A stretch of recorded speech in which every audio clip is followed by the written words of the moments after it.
Ouça agora uma mensagem de Deus ao seu coração, através do pastor Sérgio Ovídio, da Igreja Cristã Betânia.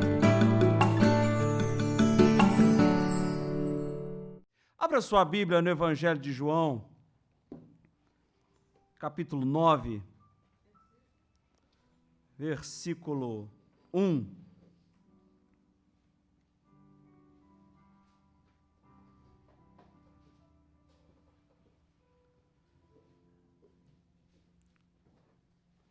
Como é um sermão bem profundo, eu vou dividi-lo em duas etapas. Vou pregar a primeira agora e segundo momento, domingo que vem, dia 20 de setembro. João 9, 1. Encontraram? Caminhando Jesus, viu um homem cego de nascença. E os seus discípulos perguntaram: Mestre, quem pecou, este ou seus pais, para que nascesse cego? Respondeu Jesus: Nem ele pecou, nem os seus pais, mas foi para que se manifestem nele as obras de Deus. É necessário que façamos as obras daquele que me enviou, enquanto é dia. A noite vem, quando ninguém pode trabalhar. Enquanto estou no mundo, sou a luz do mundo. Dito isto, cuspiu na terra e, tendo feito lodo com a saliva, aplicou aos olhos do cego, dizendo-lhe: Vai, lava-te no tanque de Siloé, que quer dizer enviado. Ele foi, lavou-se e voltou vendo. Então os vizinhos e os que dantes o conheciam de vista como mendigo, perguntavam: Não é este o que estava sentado pedindo esmolas? Uns diziam: É ele. Outros: Não, mas se parece com ele. Ele mesmo, porém, dizia: Sou eu. Perguntaram-lhe, pois: Como te foram abertos os olhos? Respondeu ele: Um homem chamado Jesus fez lodo, untou-me os olhos e disse-me: Vai ao tanque de Siloé e lava-te. Então fui, lavei-me e estou vendo. Disseram-lhe, pois: Onde está ele? Respondeu: Não sei. Levaram, pois, os fariseus o que dantes fora cego. E era sábado, o dia em que Jesus fez lodo e lhe abriu os olhos. Então os fariseus, por sua vez, lhe perguntaram como chegara a ver, ao que lhes respondeu: Aplicou lodo aos meus olhos, lavei-me e estou vendo. Por isso alguns dos fariseus diziam: Esse homem não é de Deus, porque não guarda o sábado. Diziam outros: Como pode um homem pecador fazer tamanhos sinais? E houve dissensão entre eles. De novo, perguntaram ao cego: Que dizes tu a respeito dele, visto que te abriu os olhos? Que é profeta? Respondeu ele. Não acreditaram os judeus que ele fora cego e agora via, enquanto não lhe chamaram os pais. E os interrogaram: É este o vosso filho, de quem dizeis que nasceu cego? Como, pois, vê agora? Então os pais responderam: Sabemos que este é nosso filho e que nasceu cego. Mas não sabemos como vê agora, ou quem lhe abriu os olhos, também não sabemos. Perguntai a ele: idade tem, falará de si mesmo. Isso disseram seus pais porque estavam com medo dos judeus, pois estes já haviam assentado que, se alguém confessasse ser Jesus o Cristo, fosse expulso da sinagoga. Por isso é que disseram os pais: ele idade tem, interroga-o, pergunte para ele. Então chamaram pela segunda vez o homem que fora cego e lhe disseram: Dá glória a Deus, nós sabemos que esse homem é pecador. Ele retrucou: Se é pecador, não sei. Uma coisa sei, eu era cego e agora vejo. Perguntaram-lhe, pois: Que te fez ele? Como te abriu os olhos? Ele lhes respondeu: Já vô-lo disse e não atendestes. Por que quereis ouvir outra vez? Porventura quereis vós também tornar-vos seus discípulos? Então injuriaram e lhe disseram: Discípulo dele és tu, mas nós somos discípulos de Moisés. Sabemos que Deus falou a Moisés, mas este nem sabemos de onde é. Respondeu-lhes o homem: Nisto é de estranhar que vós não saibais de onde ele é, e contudo me abriu os olhos. Sabemos que Deus não atende a pecadores, mas pelo contrário, se alguém teme a Deus e pratica a sua vontade, a este atende. Desde que há mundo, jamais se ouviu que alguém tenha aberto os olhos a um cego de nascença. Se este homem não fosse de Deus, nada poderia ter feito. Mas eles retrucaram: tu és nascido todo em pecado e nos ensinas a nós? E o expulsaram. Ouvindo Jesus que o tinham expulsado, encontrando-o, lhe perguntou: crês tu no Filho do Homem? Ele respondeu e disse: quem é, Senhor, para que eu nele creia? E Jesus lhe disse: já o tens visto, e é o que fala contigo. Então afirmou ele: creio, Senhor, e o adorou. Prosseguiu Jesus: eu vim a este mundo para juízo, a fim de que os que não veem vejam, e os que veem se tornem cegos. Alguns dentre os fariseus que estavam perto dele perguntaram-lhe: acaso também nós somos cegos? Respondeu-lhes Jesus: se fosseis cegos, não teríeis pecado algum, mas, porque agora dizeis, nós vemos, subsiste o vosso pecado. Amém? Sente-se, por gentileza. A narrativa da cura de um cego de nascença é aquele momento que Jesus olha para a vida de um jovem mendigo e com família, que estranho, né? Resolve encontrá-lo e transformar a vida desse jovem. Quando Jesus tem essa iniciativa, um desejo que o Senhor tem de que todas as pessoas possam abrir os seus olhos e enxergar o mundo, enxergar a sua vida, a sua história, a partir do sonho, do amor que Deus tem por todos. Esse capítulo 9, minhas irmãs, meus irmãos, por isso que é um texto bem hermético e difícil concluir em poucas palavras. E ser, às vezes, irresponsável no que está aqui, o que está acontecendo. O que está acontecendo é um debate teológico. Está acontecendo um momento que os judeus não estão entendendo. Na nossa prática é assim. O cara está cego porque os pais pecaram, ele nasceu com essa maldição, e Jesus está confrontando essa opinião, que é equivocada.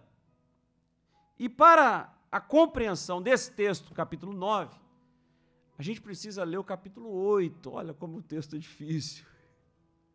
A gente precisa ler o capítulo 8, porque o que está acontecendo no capítulo 9 é um aprofundamento do capítulo 8, versículo 12. Então, abra a sua Bíblia, capítulo 8, versículo 12. Jesus, a luz do mundo. De novo, lhes falava Jesus dizendo, que Jesus falou: eu sou a luz do mundo, quem me segue não andará nas trevas, pelo contrário, terá a luz da vida. A gente sempre ouviu que Jesus é um homem poderoso em palavras e em ações.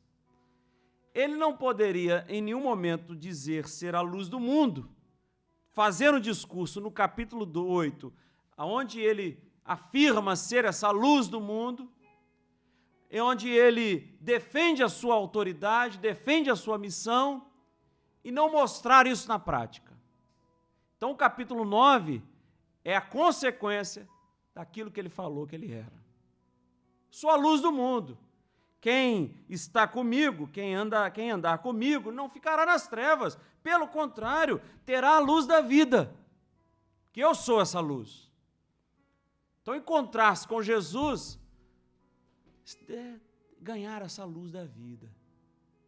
É iluminar a nossa história por uma nova ótica, um novo ângulo. A gente entra num quarto de luz, sem luz. Os móveis, eles estão nos seus devidos lugares, só que você não está enxergando nada, porque está escuro, apagou, acabou a luz.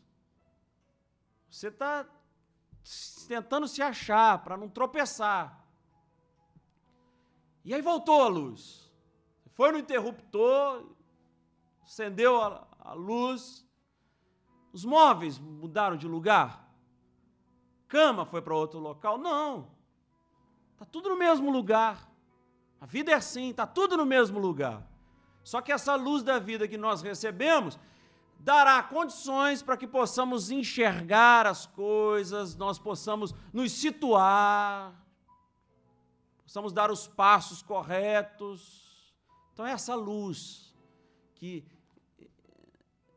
as coisas móveis da nossa vida não foram mudadas, a nossa vida continua a mesma, os nossos problemas continuam o mesmo, o criado mundo está no mesmo lugar, aquele cabide está ali, ia fazer você tropeçar, você ia cair no chão, mas a luz que você tem, o entendimento que Deus te deu, você vai poder conduzir a sua história. E Jesus está dizendo isso, e no discurso, no capítulo 8, no verso 31, ele disse, pois, Jesus aos judeus que haviam crido nele, se vós permanecerdes na minha palavra, sois verdadeiramente meus discípulos, e conhecereis a verdade, e a verdade vos libertará. No verso 35, ele diz assim, o escravo não fica sempre na casa, o filho sim, sempre. Se, pois, o filho vos libertar, verdadeiramente sereis livres. Ao defender a sua missão e a sua autoridade, Jesus está dizendo para os judeus o seguinte, vocês se relacionam com Deus como escravos. Vocês não têm liberdade. Eu chamo de paizinho, de Abba Pai. E é assim que Deus deseja tratar os seus filhos. O relacionamento que vocês têm com Deus, ele é muito distante. Vocês estão como escravos, trabalham, cumprem os rituais, mas a minha mensagem, Jesus está dizendo, a minha mensagem é diferente. Não é como escravos, mas como filhos. E por ser filho, eu tenho liberdade de ir e vir, eu entro e saio, eu deito na cama do meu pai, né? Minhas filhas me mandam sair da minha cama, olha só. Filho tem essa facilidade, tem essa liberdade de relacionamento. E Jesus estava dizendo para ele, se vocês conhecessem essa verdade, vocês seriam libertos. Então vocês estão escravizados por uma religiosidade que não é a que Deus fica feliz, satisfeito. E nós conhecemos pessoas assim, que são mais institucionais, mais religiosas do que Deus deseja. Deus está comunicando a nós que se nós conhecêssemos essa verdade, esse relacionamento leve que Deus deseja ter conosco, seríamos libertos de muitos problemas, de muitos traumas, de muitas frustrações, de muitas decepções que a própria religião impõe. Então Jesus está transpondo esse conceito de ser religioso, de estar na sinagoga para uma vida mais livre. O escravo não fica em casa. Ou seja, você vem aqui, faz o que precisa ser feito e vai embora. Eu não. Eu estou com o Pai o tempo todo. Eu estou com Ele. E se o Filho vos libertar, verdadeiramente vós sereis livres. Então ouçam as minhas palavras. Ele está defendendo a autoridade dele. E após essa saída do templo, né? Após esse discurso, irmãs e irmãos, caminhando Jesus, ele avistou problemas na cidade.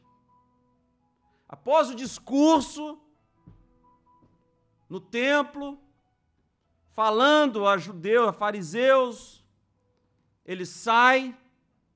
Será que ele vai descansar? Será que ele vai para casa dormir? Não. Ele avistou problemas na cidade, ele avistou um cego de nascença saindo do templo.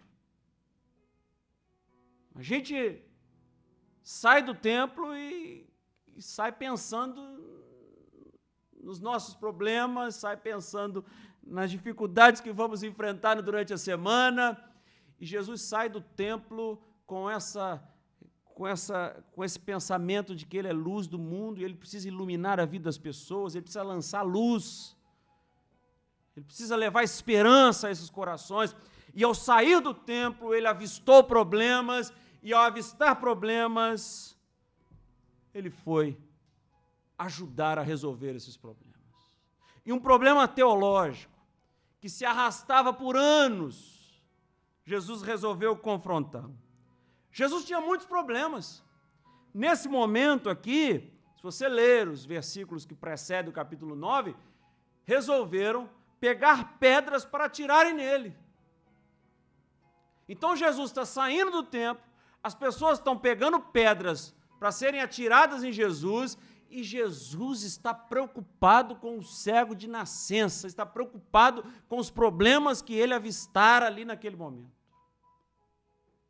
Ele não saiu correndo, ele não se escondeu, ele não falou com seus amigos mais íntimos: olha, procura um lugar, me protejam aí, porque estão querendo me matar, tirando pedras. Aí ele diz que ele vai se ocultar um pouco, então ele vai sair para ajudar esse cego de nascença. Mas, irmãs, notem, ele ocultou-se dos poderosos, ele ocultou-se dos fariseus, dos chefes da sinagoga, para se revelar e olhar para um cego de nascença, para um marginal, para um mendigo. Olha só, irmãs, a graça de Deus está sendo revelada não é para um homem poderoso. A graça de Deus, essa mensagem que percorre anos, ela não está acontecendo diante de um chefe na sinagoga, ainda que tenha acontecido também com Jairo, mas aqui é para um homem pobre, mendigo, que não tinha nem nome, que não tinha nem credibilidade. Jesus oculta-se para aqueles que se acham donos da fé. Jesus se oculta para aqueles que se acham os superpoderosos, que querem se manter no poder, que desejam usufruir o poder em nome de Deus. Isso é coisa mais abominável. Que desejam a manutenção do poder em nome de Deus. E um poder que Deus não deseja, e um poder que Deus nunca instituiu, nunca determinou sobre a vida de ninguém. Mas ele se revela para você. Deseja falar contigo. Deseja comunicar a sua vontade e atender o seu chamado e ouvir a sua oração. Tem uma pessoa mais importante para Deus no mundo? Não existe, todos somos iguais perante o Senhor. Está ouvindo a nossa oração. Caminhando no versículo 1, Jesus viu um cego de nascença, um jovem que o que ele ouviu, comentários, que era uma maldição na família, que todas as causas e os problemas de casa eram culpa dele. Você é cego de nascença porque tem uma maldição sobre a sua vida. Esse jovem cresceu ouvindo isso, ao ponto de tornar-se mendigo, de não viver com seus pais. Não basta ver os problemas das pessoas, não basta olhar. Preciso ir, agir, manifestar apoio. E é isso que Jesus está dizendo. Não está vendo só um cego de nascença. Está agindo. Está manifestando apoio. Está indo ao encontro dele. Estendendo a sua mão. Inserindo de novo. Se o mundo te rejeita, se essa fé que pregam aqui te colocam na margem da sociedade, o Deus que eu prego, que eu sou filho, que eu não sou escravo, deseja incluí-lo nesse reino, essa promessa de vida que Deus tem. Aí os discípulos fazem a pergunta, que todo mundo faz. Até hoje a gente faz essa pergunta. Os discípulos perguntaram: mestre, ajuda a gente aí, ajuda dos universitários. Quem pecou, mestre? Este ou seus pais, para que nascesse cego? Aí Jesus respondeu: nem ele, nem os seus pais. Ninguém pecou. Problemas nós atravessamos. Isso não é maldição, nem ele nem seus pais, mas foi para que sejam neles manifestas as obras de Deus. Então o problema, ninguém provoca o problema. Ninguém provoca uma enfermidade. Não é porque nasceu assim que tem uma maldição. Não. Pelo contrário. É esse que vocês dizem ser um maldito. É esse que vocês ficam uma teologia equivocada, esdrúxula, pecaminosa. É sobre esse que Deus vai se manifestar. É sobre esse que Deus vai mudar a história. Então o estereótipo de santidade para Jesus está jogado por água, assim, por terra. Não tem esse estereótipo. Paulo, escrevendo a Timóteo, disse, dos pecadores do qual eu sou o principal, para que sobre a minha vida evidenciasse a graça de Deus. E aqui está aqui o jovem que ouviu durante a sua vida que era uma maldição na família, que era um problema dentro de casa, para que nele Deus se manifestasse. Como eles eram teimosos, e eles não abriam mão dos seus conceitos. Eu ouvi a vida toda Jesus, o discípulo, né? Vamos parafrasear aqui.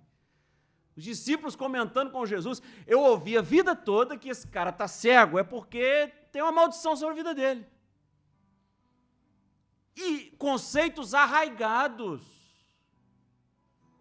Eu cresci ouvindo que não poderia chupar manga e beber leite, né? Até hoje eu chupo a manga e bebo leite e fico preocupado.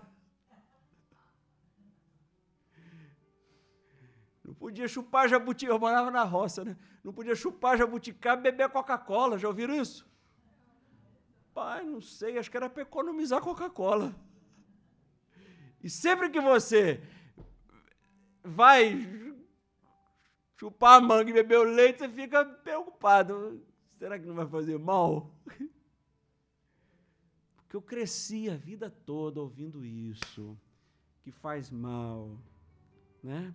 Nós criamos crenças, superstições, isso aqui é uma crença, uma crendice popular. Nós criamos esses conceitos e são coisas que a gente vai acreditando e não abrimos mão. Até que chega Jesus com essa luz e diz para nós o seguinte, abre mão desses conceitos, dessas crendices, porque maior é Deus sobre a sua vida. Levei minhas filhas à Disney a primeira vez, não vá nesse lugar. Isso é um templo, né? Do mal. O Mickey, consagrado. Cheguei como luz e botei a mão no Mickey, e o Mickey caiu tudo, porque Deus é maior. A gente não pode valorizar essas coisas.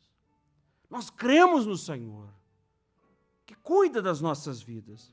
E é muito difícil abrir mão desses conceitos. E não é só para evangélicos, católicos, espíritas, pentecostais, todos têm as suas crendices, todos. Todos.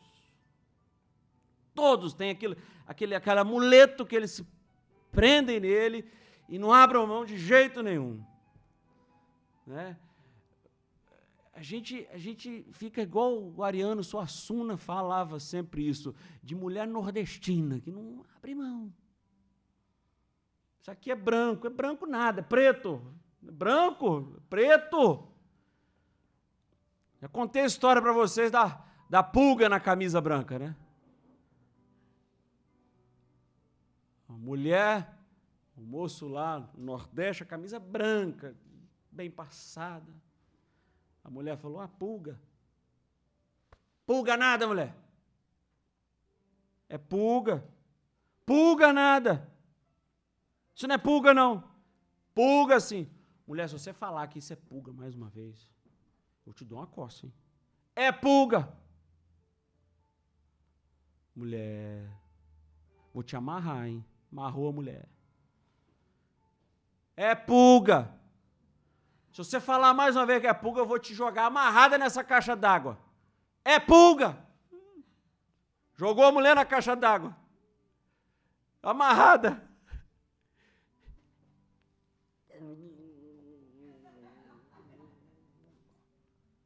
A gente não abre mão. Crendices populares sem sentido, coisa que não faz o menor sentido, a gente se apega a isso. Passar debaixo de escada, gato preto, sexta-feira 13. O que é isso, gente? Deus é soberano sobre todas essas coisas. E dificuldade de abrir mão desses conceitos que nós criamos. E aqui é um conceito criado por eles. Então, os discípulos estão preocupados com isso. É problema de quem esse aí, Jesus? Resolve para a gente. Porque quando nós não temos essa luz, quando a gente não tem esse entendimento e não conseguimos responder por nós mesmos, a gente precisa que o outro responda. E Jesus falou, se o Filho vos libertar, verdadeiramente sereis livres. Então vocês têm competência, vocês têm autonomia para decidir. Vocês são livres. O maior problema é que essa liberdade que Jesus deu para nós, no nosso relacionamento com Deus, a gente não sabe valorizar, a gente não consegue entender.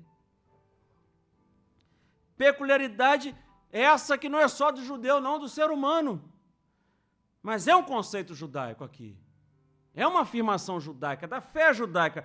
E Jesus está nesse conceito judaico, então ele está tratando de um problema teológico e os discípulos questionam o porquê da cegueira. Querem discutir um problema teológico e afastar da vida. E Jesus, ele abre mão até do texto bíblico por causa da Bíblia, por causa da vida. Que diz a lei? A lei manda apedrejar.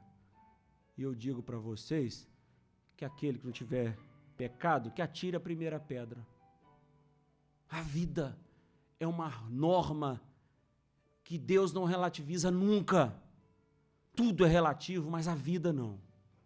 O amor que Deus tem pelas pessoas, isso Deus não abre mão.